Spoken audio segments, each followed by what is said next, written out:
पृथ्वीवर 21 जून हा वर्षातील सर्वात मोठा दिवस असतो आणि या दिवसाचं आणखी एक वैशिष्ट्य म्हणजे याच दिवशी उत्तरायण संपून दक्षिणायन सुरू होतं.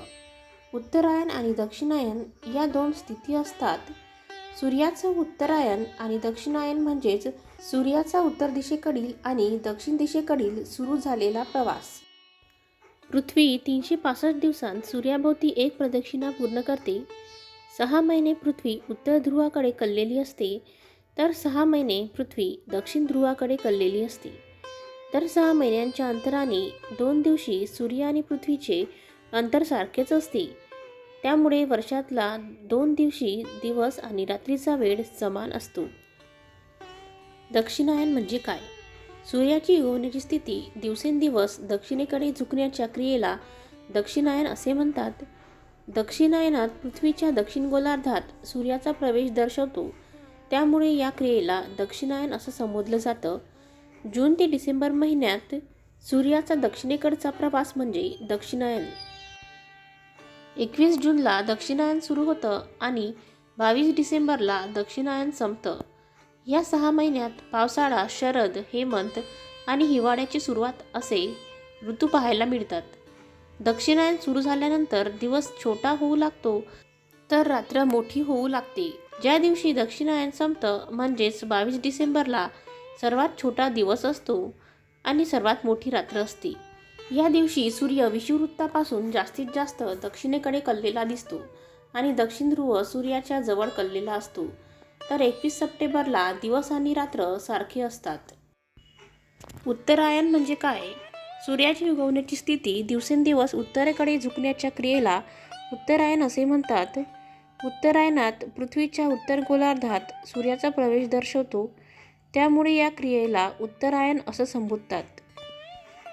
डिसेंबर ते जून महिन्यात सूर्याचा उत्तरेकडचा प्रवास म्हणजे उत्तरायण. 22 डिसेंबरनंतर उत्तरायण सुरू होतं आणि 21 जूनला उत्तरायण संपतं. हिवाळा, वसंत, उन्हाळा हे ऋतू या 6 महिन्यात आपल्याला पाहायला मिळतात. उत्तरायण सुरू झाल्यानंतर दिवस मोठा आणि रात्र छोटी होऊ लागते. या दिवसात हवामान उष्ण होऊ लागते. ज्या दिवशी उत्तरायण संपतं म्हणजेच 21 जूनला सर्वात मोठा दिवस असतो आणि सर्वात छोटी रात्र असते. या दिवशी सूर्य विषुववृत्तापासून जास्तीत जास्त उत्तरेकडे कललेला दिसतो आणि उत्तर ध्रुव सूर्याच्या जवळ कललेला असतो.